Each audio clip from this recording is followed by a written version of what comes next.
नमस्कार. आऊचा खाऊ या YouTube चॅनलवर मी मेधा तुमच्या सगळ्यांचं स्वागत करते.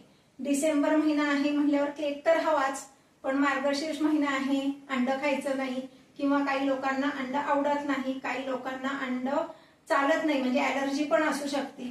तर अशा वेळेस बिन अंड्याचा स्पॉन्ज केक आपल्याला करायचा असतो. पण हा केक करताना तो व्यवस्थित स्पॉन्जी होईल का भांड्याला खाली चिकटून बसेल का त्याचा असा नुसताच गोळा होईल, ह्या सगळे शंका आणि भीती मनात असते. तर हे सगळं तुम्ही मनातनं काढून टाका आणि मी सांगते त्या 5 स्टेप फक्त फॉलो करा आणि एगलेस केक कसा करायचा ते शिकून घ्या. आता मी तुम्हाला दाखवते फक्त 5 स्टेप मध्ये एगलेस केक कसा करायचा. चला तर बघूया. पहिली स्टेप आपली आहे मैद्याचं प्रिपरेशन. ही स्टेप जर तुम्ही फॉलो केली नाही तर केक बिघडण्याची शक्यता दाट असते, कारण ही स्टेप फार महत्वाची आहे.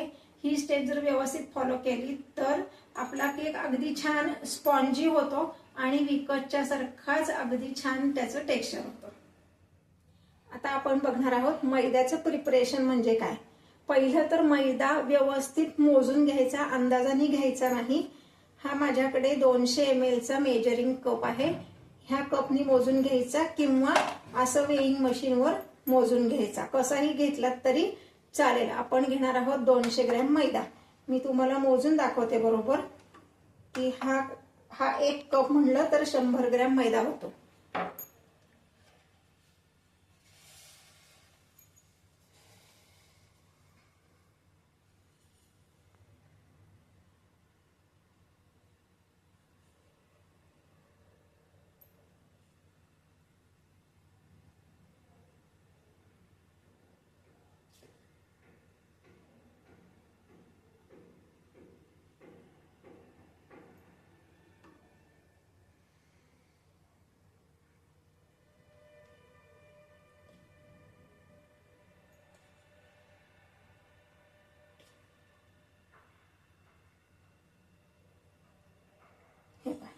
हा असा व्यवस्थित सपाट भरलेला हा कप म्हणजे 100 ग्रॅम मैदा होतो.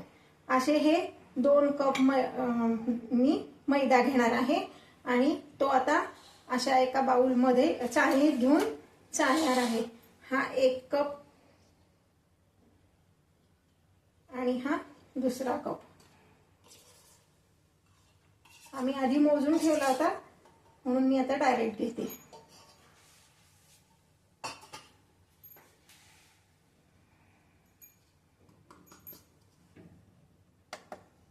हा आधी एकदा चाळून घ्यायचा आहे, म्हणजे त्यात काही जर आळी जाळी असेल तर ती निघून जाईल.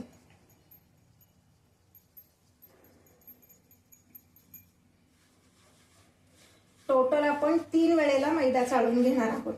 पहिल्या स्टेपला नुसताच चाळायचा आहे, म्हणजे त्यात काही आळी जाळी असेल समजा चुकून तर ती आपल्याला काढून टाकता येते.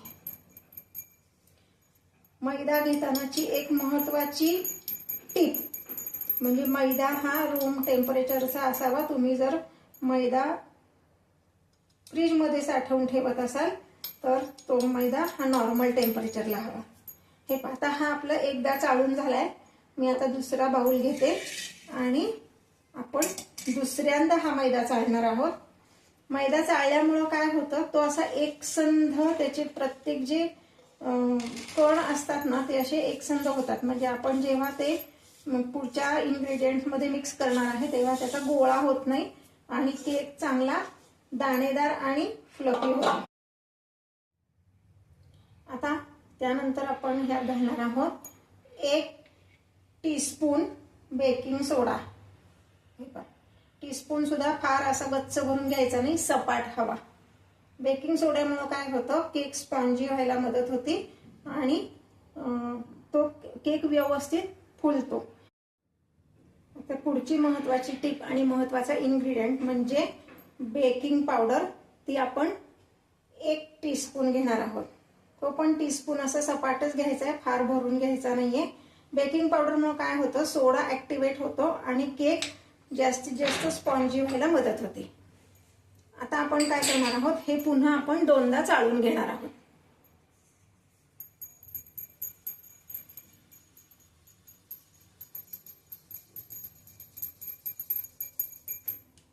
चाळतानाच बेकिंग पावडर आणि सोडा घातलं की ते त्यामध्ये व्यवस्थित मिक्स होतं, म्हणून बेकिंग पावडर आणि सोडा हे मैदा चाळतानाच त्यामध्ये घालायचं आहे. ही अगदी महत्त्वाची टीप आहे, ही लक्षातच ठेवा, म्हणजे तुमचा केक छान होईल. आता हे मी पुन्हा दुसऱ्यांदा चाळून घेणार आहे. ही पहिली स्टेप अगदी महत्त्वाची आहे. मैद्याचं प्रिपरेशन. मैदा रूम टेम्परेचरला हवा तो 3 वेळा चाळायचा. एकदा नुसता चाळायचा आणि दुसऱ्यांदा बेकिंग पावडर आणि सोडा घालून चाळायचा, म्हणजे तो बेकिंग पावडर आणि सोडा त्यामध्ये व्यवस्थित मिक्स होतो.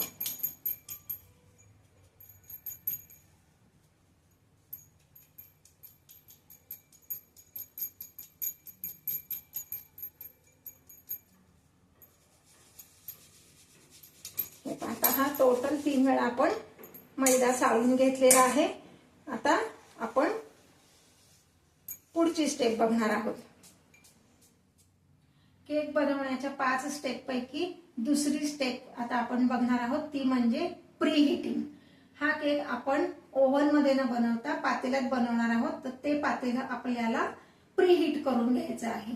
ते कसं करायचं, काय करायचं ते मी आता तुम्हाला दाखवते. हे पहा, आता प्री हीटिंग कसं करायचं ते मी दाखवते. मी गॅसवर एक जाड तवा ठेवलेला आहे. अजून गॅस चालू नाही केलेला, पण हा तवा का ठेवायचा, तर ह्याच्यावर आपण पातेलं ठेवणार आहे, पण त्या पातेल्याला जर डायरेक्ट हीट लागली तर केक करपण्याची शक्यता असते, म्हणून हा तवा ठेवायचा आपण आधी. लोखंडाचा किंवा तुमच्याकडे कुठलाही जो अवेलेबल असेल तो जाड तवा ठेवा. त्यानंतर ह्याच्यावर आपण ठेवणार आहोत पातेलं. आता हे पातेलं का कुठलं वापरायचं, तर हिंदालियमचं पातेलं. आणि महत्वाची गोष्ट लक्षात ठेवायची की हे पातेलं स्वच्छ धुवून कोरडं करून वापरायचं. त्यात पाण्याचा अजिबात अंश नको. पाण्याचा अंश राहिला तर त्या पाण्याचा म्हणजे पाणी जास्त तापल्यावर किंवा करपल्यावर जसा वास लागतो तसा वास त्या केकला लागतो. यानंतरची पुढची स्टेप आपण करणार आहोत ते म्हणजे आपलं जे खाण्याचं मीठ आहे, हे मीठ आपण ह्यामध्ये या पातेल्यामध्ये असं घालून घेणार आहोत. मीठ कशासाठी घालायचं, तर मिठामुळं सगळीकडे सारख्या पद्धतीने टेम्परेचर लागतं केकला, म्हणून आपण हे मीठ घालणार आहोत.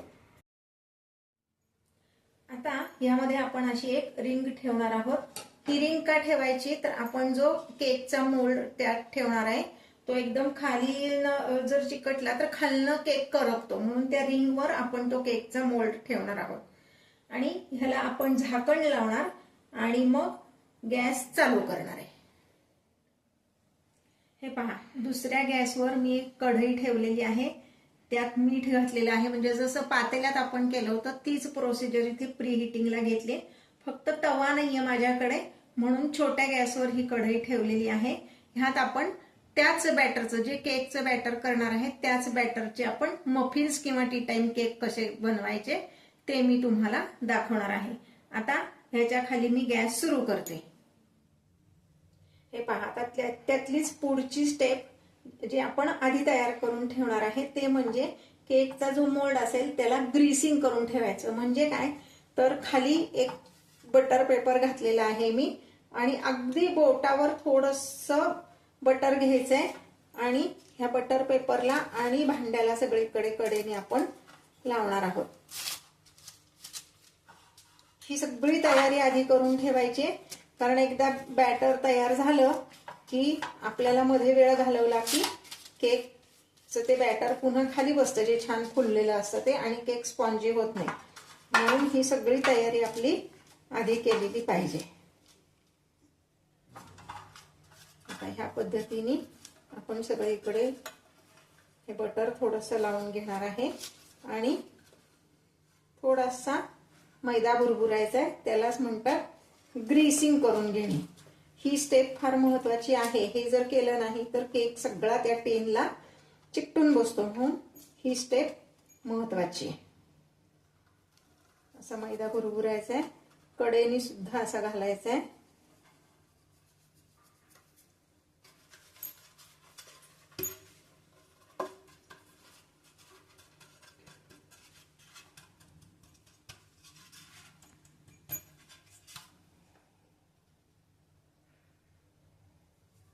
ह्या पद्धतीने हे भांडं आपण ग्रीसिंग करून घेतलं. जास्तीचा मैदा असेल तो काढून टाकायचा, तो ठेवायचा नाही, नाहीतर तो करपतो.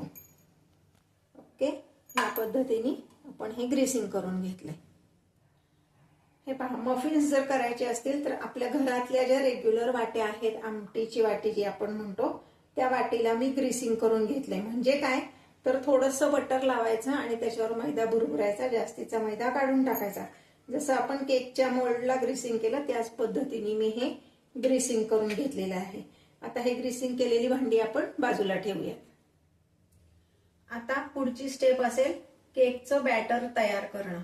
ते कसं तयार करायचं, ते किती वेळ फेटायचं, त्यामध्ये काय काय घालायचं, हे सगळं आता आपण बघणार आहोत. ही स्टेप पण तितकीच महत्वाची आहे, कारण त्या बॅटरची कन्सिस्टन्सी जर व्यवस्थित असेल तर केक छान फुगतो, नाही तर तो एकतर कच्चा तरी राहतो किंवा असं बसतो, तो छान स्पॉन्जी होत नाही. म्हणून ही स्टेप फार महत्वाची आहे. तर आता आपण ते बघणार आहोत, केकचं बॅटर कसं तयार करायचं.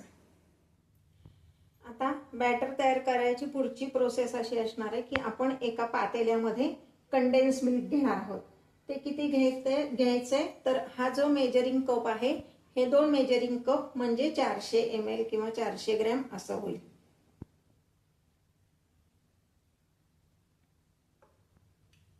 एक कप.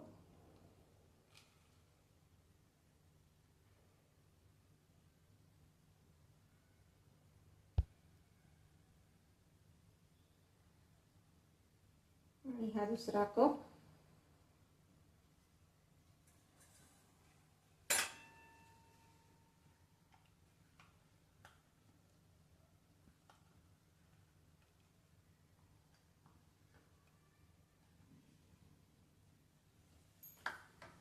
आणि ह्यामध्ये आपण घालणार आहोत 100 ग्रॅम बटर किंवा क्रीम, जे तुमच्याकडे अवेलेबल असेल ते तुम्ही घालू शकता. घरातलं लोणी घातलं तरी चालेल. हे किती घालायचे 100 ग्रॅम, आणि चमच्याने जर मोजून घेतलं तर हा जो टेबल स्पून आहे हे 4 टेबल स्पून असं हे आपण ह्यात घालणार आहोत.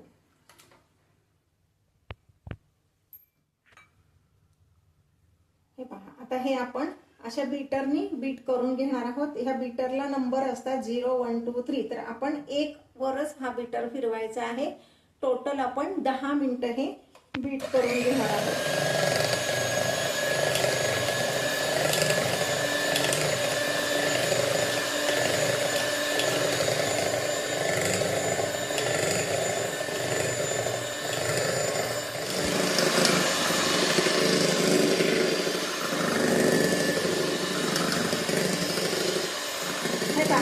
हे असं ह्यात बबल्स आलेले आहेत. हे पहा, हे असे ह्यात बबल्स आलेले आहेत आणि ह्याची कन्सिस्टन्सी बघा, असं स्मूथ असं सगळ्याची सारखी कन्सिस्टन्सी आलेली आहे. हे मी 5 मिनिटं बीट केलेलं आहे. हे पहा, असं छान. आता हे आपलं कंडेन्स मिल्क आणि बटर हे आपलं फेटून झालेलं आहे. हे फेटून का घ्यायचं तर ते व्यवस्थित एकमेकात मिक्स होतं आणि केक स्पॉन्जी व्हायला मदत होती. आता ह्याची पुढची स्टेप म्हणजे आपण जो चाळून ठेवलेला मैदा आहे तो मैदा आपण ह्यात घालणार आहे. मैदा किती आहे तर 200 ग्रॅम मैदा आहे. आता हा मैदा सगळा मी ह्यात घालणार आहे आणि पुन्हा आपण 5 ते 7 मिनिटं फेटून घेणार आहे. हा मैदा घातला की मी ह्यामध्ये अक्षरशः 1 पिंच फक्त मीठ घालणार आहे. गोड पदार्थामध्ये थोडंसं मीठ घातलं की त्याची चव चांगली लागते, म्हणून मी ह्यात मीठ घालणार आहे. तुम्ही जर सॉल्टेड बटर वापरलं असेल तर मीठ नाही घातलं तरी चालेल. आता पुन्हा आपण हे फेटून घेऊया.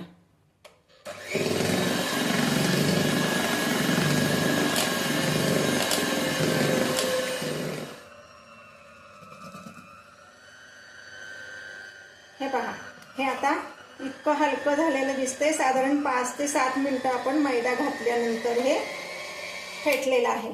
आता ह्यामध्ये आपण पुढचा इन्ग्रेडियंट, आपला जो सिक्रेट इन्ग्रेडियंट मी तुम्हाला म्हणलंय तो आपण घालणार आहे. तो म्हणजे मिरिंडा. तो किती घातलाय हे मी तुम्हाला नंतर सांगते, कारण मिरिंडा घातला की लगेच त्याची प्रोसेस सुरू होते.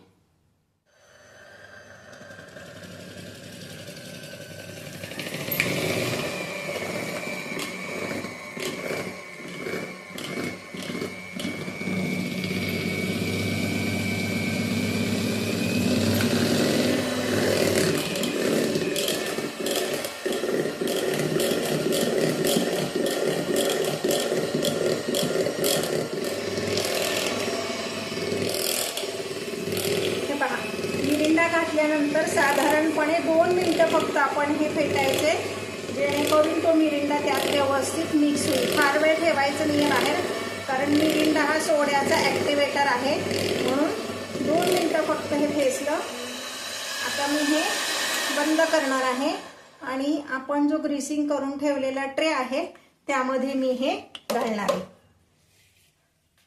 आता हा ग्रीसिंग करून ठेवलेला ट्रे आहे, यात मी हे घालते.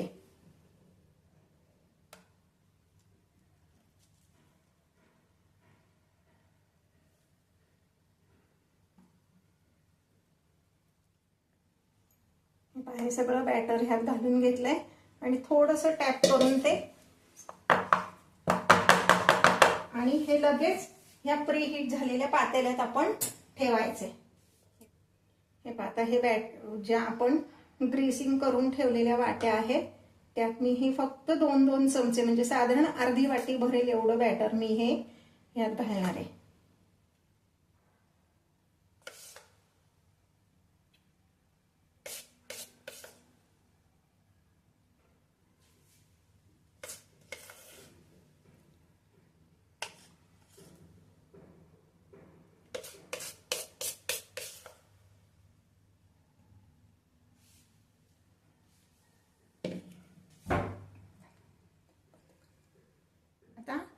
ही सगळ्यात शेवटची 5वी प्रोसिजर आपली. प्रीहीट झालेलं हे पातेलं आहे, त्यामध्ये हे भांड मी ठेवलंय आणि त्याच्यावर झाकण ठेवणार आहे. गॅस बारीकच ठेवलेला आहे. बरोबर 40 मिनिटांनी आपण हे बघणार आहोत.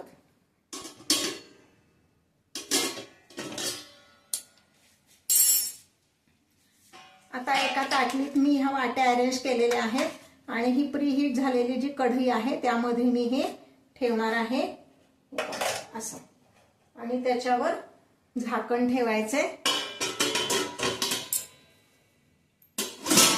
हे आपण बरोबर 30 मिनिटांनी बघणार आहोत, मध्ये उघडून बघायचं नाही.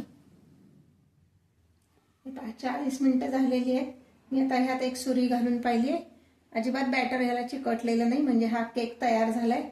2-4 ठिकाणी तुम्ही सुरी घालून बघितली तरी चालेल. हे पहा, आता मी गॅस बंद करते आणि हा जो केकचा मोल्ड आहे तो एका नॅपकिनवर काढून ठेवणार आहे, म्हणजे मग ते करपणार नाही. हे बघा, आता हा मोल्ड मी बाहेर काढून एका नॅपकिनवर ठेवलेला आहे. हे गार व्हायला कमीत कमी 3 तास तरी लागतील. ह्यामध्ये आपण जे मिल्कमेड वापरलंय त्याची लिंक मी डिस्क्रिप्शन बॉक्समध्ये दिलेली आहे, ती बघा आणि घरच्या घरी मिल्कमेड करा. मी दाखवलेल्या रेसिपी जर आवडल्या असतील तर माझं चॅनल लाईक करा, शेअर करा आणि सबस्क्राईब करा. आऊचा खाऊ खा, स्वस्त रहा, मस्त रहा, आनंदी रहा. हे पहा, असे हे मफिन्स आपले तयार झाले. मफिन्स टी टाइम केक, तुम्हाला काय हवं ते तुम्ही म्हणू शकता. हे पहा, एकदाच कडेने सुरी फिरवायची आणि हे पहा अगदी छान निघाले. दुसरा पण मी काढून दाखवते तुम्हाला. सुरी कडेने फिरवली की छान असं हे निघतं व्यवस्थित. हे पहा, अगदी खमंग पण भाजला गेलाय, आतपर्यंत व्यवस्थित भाजला गेलाय. आता हे मी तुम्हाला 4 तुकडे पण याचे करून दाखवते. हे पहा, असं छान मस्त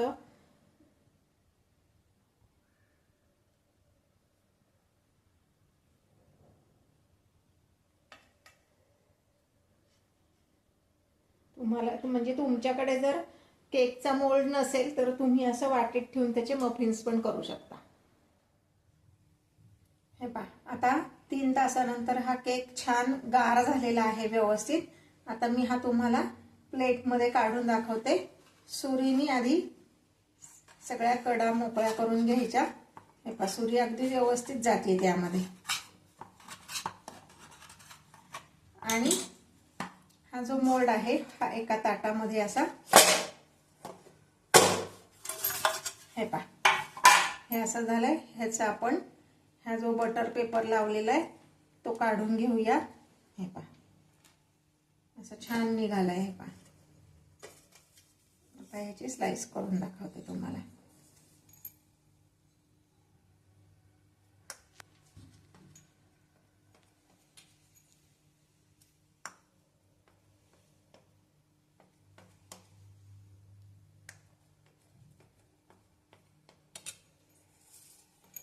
तर ह्यामध्ये जे आपण मिल्क मेड किंवा कंडेन्स मिल्क वापरलेलं आहे ते आपण घरी आपल्याला करता येतं. ते कसं करायचं याची लिंक मी डिस्क्रिप्शन बॉक्समध्ये दिलेली आहे.